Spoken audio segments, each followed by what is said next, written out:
Leonard Maltin, of course, is one of the world's most respected film critics and historians. His movie guide is a must for any true film lover.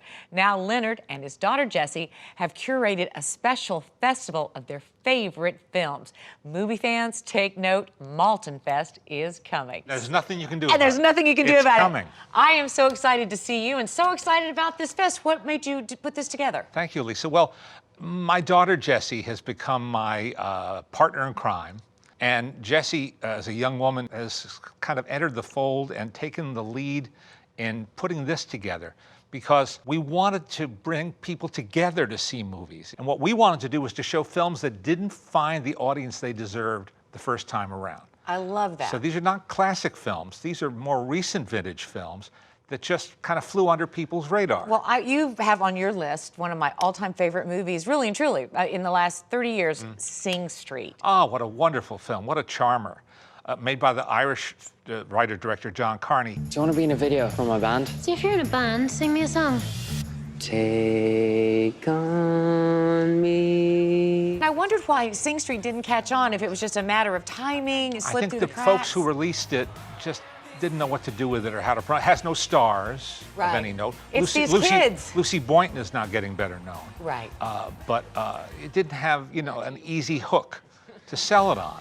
And so people missed out. Citizen Ruth, oh my gosh, this was such a revelation. Talk about fresh when it came out. If people don't remember what it was, first of all, it put Laura Dern on everybody's radar. Declaring you in all cases an unfit mother. I was only unfit for 2 of them. What a talent she is and has continued to be. But this was the first film made by Alexander Payne and his writing partner Jim Taylor. And they traffic in social satire. There isn't a lot of that. This film is exactly that. Right. Laura Dern plays a homeless woman who's out on the streets and who is a very unlikable character, truly, who gets pregnant and finds herself being the pawn between abortion, rights people and anti-abortionists. And it doesn't paint either one of them as villains or heroes. They're just flawed human beings. So complicated. Kelly Preston, John Travolta's wife, is if I recall, too, right? And Kurtwood Smith, and a wonderful cast. All right, The Death of Superman Lives. The Death of Superman Lives. What is that? This is made by a young fellow who died much too young, named John Schnepp, and his partner, Holly Payne. And it's about the Superman movie that didn't happen.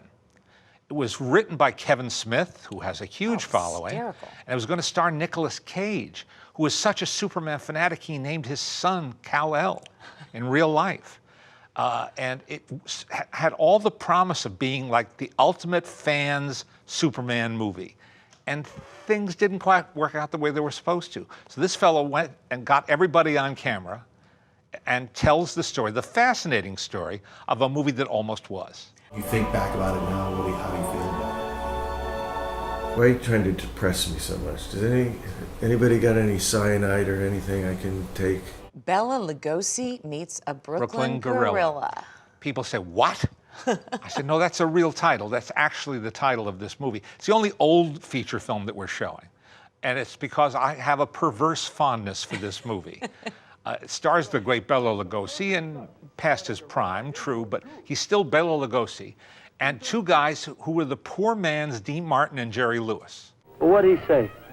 What'd he say? I don't even know what I said.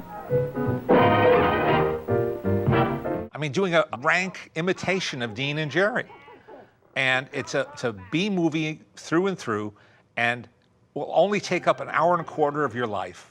I want to talk about your venue. So the Egyptian Yes. is now, looks like, going to go to Netflix. The point is that Netflix is trying to buy some respectability in the movie community, a little more acceptance from the movie community. And so they're buying a piece of Hollywood history, a living piece of Hollywood history. Sid Grauman's Egyptian Theater, which he built before he built the Chinese, the more famous Chinese theater just down the street on Hollywood Boulevard. And the Egyptian has been in the care of the American Cinematheque for the past 20-some years. And I go there for screenings all the time and love seeing movies there on that giant screen. And that's where we're going to be having our festival. And so the date? May 10th through 12th. Okay. And you go to leonardmaltin.com And there's a tab there for MaltinFest. That'll give you all the information. We have discounts for students, film students and film teachers. You can find out about all of that. Go to leonardmaltin.com and hit the MaltinFest tab. And concessions will be open? Oh, yeah. Oh, good. Oh, yeah. Gotta have popcorn and Diet Coke. Leonard, it's so good to see you. Same here, Lisa.